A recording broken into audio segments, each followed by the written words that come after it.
Carlo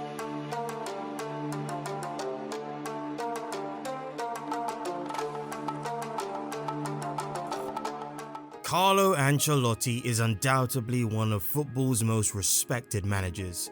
He's had a career that's taken him across Italy, England, Spain, France, and Germany, the Big Five in Europe. And he's been successful for a large portion of that journey. For this video, Ancelotti's AC Milan of the early-late 2000s is in review. That team was a force in Europe, as the Italian manager helped them to a couple of major trophies domestically and continentally. Before diving deep into all that information, a brief background of Carlo's journey to Milan. Carlo's first job as club manager was with the Italian football club Regina. He was there for a year before moving to Serie A with Parma in 1996. He left Parma 2 years later and remained unemployed for 7 months before taking the job at Juventus midway through the 1999 to 2000 season. He was also at Juve for 2 years, leaving at the end of the 2001 season. Another break for 5 months followed, and then an offer came to become the new manager of AC Milan. At the time, Milan was looking to replace an underwhelming Fatih Terim. Papers were signed, and Carlo Ancelotti became Milan's new manager on November 7th, 2001. It turned out to be a perfect match. Carlo was unable to make any new signings in his first season at Milan. The board had splashed a huge amount of money in the transfer market already, and they were not going to spend more. He had to make do with the squad he had. To be fair, it wasn't a bad one at all. Over the course of his time at the club, he did make some signings that proved to be crucial for the success of the team, especially in Europe. In the summer of 2002, 2 players that would become absolute legends for the club came through the door for hefty transfer fees. Alessandro Nesta joined from Lazio for 31 million euros, and Clarence Seedorf joined from rivals Inter for 22.5 million euros. Both players were 26 years old at the time, and they were crucial that year as the club won the Champions League and the Italian Cup. Meglio non fare tanto sforzo per recuperare una partita, però. The next season, more signings came in the form of Kaká from Sao Paulo and 33-year-old Cafu from AS Roma. Kaká was signed as a fresh-faced 21-year-old for 8.5 million euros, while Cafu was a free transfer, one of the very best in the history of AC Milan. These 2 players, in addition to the existing squad, helped Milan to their first Serie A title in 5 years that season. Abbiamo il nostro allenatore, l'allenatore campione d'Italia, avevamo voglia di sostituire campioni d'Europa al più presto, adesso possiamo farlo. Va bene, è andata molto bene, abbiamo giocato bene, abbiamo meritato, è stato un campionato straordinario, ma insomma. One of the highest profile signings that Carlo Ancelotti made at Milan was the 7.5 million euro signing of Ronaldo from Real Madrid. Disappointingly, however, his appearances on the pitch for Milan were scarce in the 2 years he spent at the club. Niggling injuries made it hard for him to make regular, meaningful contributions, and he only managed to score 9 league goals for the club in 20 appearances. He left Milan for the Brazilian Serie A at the end of the 07-08 season. In the summer of 2007, Carlo Ancelotti splashed 24 million euros on 17-year-old forward from Internacional in Brazil. His name was Alexandre Pato, and he was touted to be the future of the club. He did show a lot of promise, but again, injuries ruined the affair, and he was eventually shipped off back to Brazil 6 years later.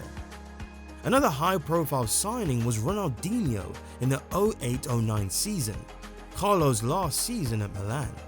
He joined the club from Barcelona for about 24 million euros, but his best season at Milan came after Carlo left. As of 2002, the UEFA Champions League format was a little different than it is in recent times. There was a second group stage containing winners and runners-up of the initial group stage before the quarterfinals. Carlo's Milan was drawn against Deportivo La Coruña, Lens, and Bayern Munich in the initial group stage. They beat Bayern Munich 2-1, home and away, and also recorded an impressive 0-4 win against Deportivo to qualify for the second group stage. There, they were drawn with Dortmund, Real Madrid, and Lokomotiv Moscow. They did the double against Lokomotiv Moscow, and 1-0 wins at home to Real and away at Dortmund helped seal qualification for the quarterfinals. The Ajax team that played Milan in the quarterfinals contained stars such as Christian Kivu, Wesley Sneijder, and Zlatan Ibrahimovic. But a 3-2 home win for Milan was enough to send them through, courtesy of a goal and 2 assists from Filippo Inzaghi. Next came a very tense affair against city rivals Inter Milan in the semi-finals. That Inter team had one of the best defences in Europe, much like Milan did, so both legs were a cagey affair.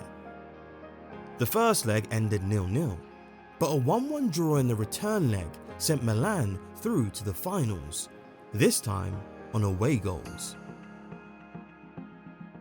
Questa partita difficile contro una squadra forte, però con un Milan fiducioso. Insomma, sono partite che sentiamo e di conseguenza le vogliamo giocare al meglio. That 2003 Champions League final was another Italian affair. Marcello Lippi's Juventus side was the other team that made it through. Lippi had a selection of global superstars to choose from, including names such as Gigi Buffon, Lilian Thuram, Edgar Davids, David Trezeguet, and Alessandro Del Piero. The game itself ended 0-0 over 120 minutes of play, so Milan had to rely on a penalty shootout to find a way past Buffon.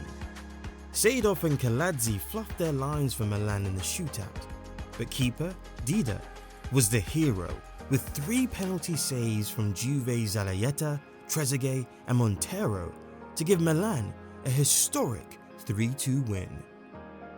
That first Champions League win under Carlo Ancelotti was so good, Milan decided to do it again 4 years later.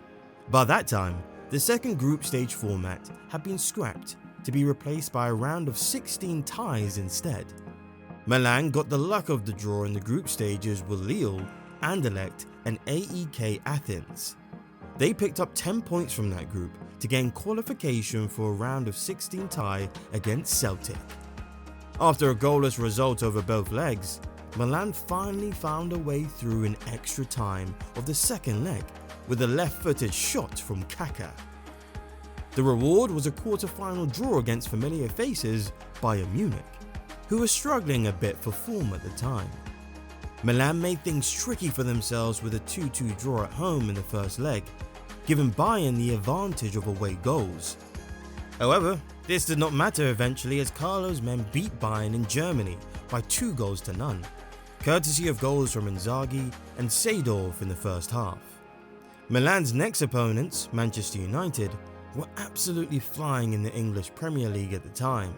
The team had Wayne Rooney, Cristiano Ronaldo, Ryan Giggs, Paul Scholes, and Van der Sar among their ranks, and they'd absolutely smashed their way to the semi-finals.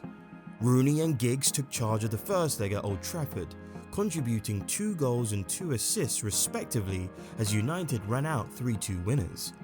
The away goals scored by Kaká would have been crucial for Milan, but they did not even need them as they demolished United in the return leg at San Siro, winning the game 3-0. Again, Kaká scored the opener in that fixture. Carlo Ancelotti, and indeed the whole of Milan, had a personal vendetta to settle in the 2007 Champions League final. They were pitted against Liverpool, who had so cruelly completed one of the greatest comebacks in Champions League history to beat them in the 2005 Champions League final.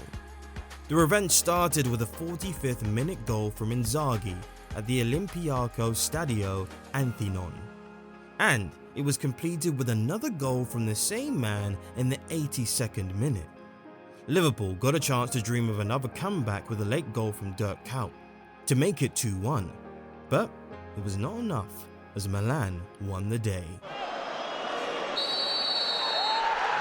For the second time under the management of Carlo Ancelotti, Milan had won the UEFA Champions League, and for the first time in his managerial career, he won the award for the world's best club coach. Much is said of the strength of Carlo's Milan team in Europe, but they did have some domestic success too, with the league title in his second full season in charge, the 03-04 season.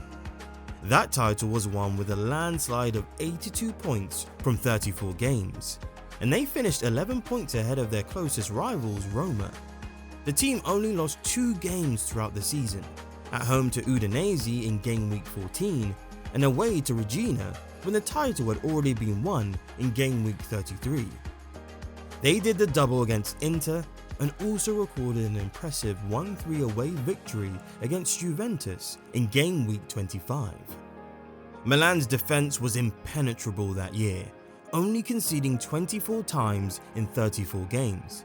Credo che adesso a vedere il film del campionato abbiamo visto che siamo stati la squadra più forte, abbiamo vinto tutti gli scontri diretti e credo che è stato il giusto premio per questa squadra. It made up for some shortcomings in attack, as they averaged less than 2 goals per game over the course of the season. Top scorer, Andrei Shevchenko, was directly responsible for up to 37% of those goals, with 24 league goals in 32 games. È importante adesso con squadre piccole fare punti, perché l'anno scorso con tutte squadre grandi abbiamo giocato benissimo, con squadre piccole abbiamo perso punti. The next 4 years in the Serie A after the title win was a steady decline for Milan though, as they finished 2nd, 3rd, 4th and then 5th. In his final season, Carlo managed to bring the club back up to 3rd before taking an offer from English club Chelsea. He won the Serie A Coach of the Year award 2 times, in 2001 and 2004, and in total, he won 8 trophies with AC Milan. A great man, a great manager, and a great man manager, Carlo Ancelotti was rightfully inducted into the Italian Football Hall of Fame in 2015. For one of football's most travelled managers, it's safe to say that he has proven himself to be a serial winner everywhere he goes.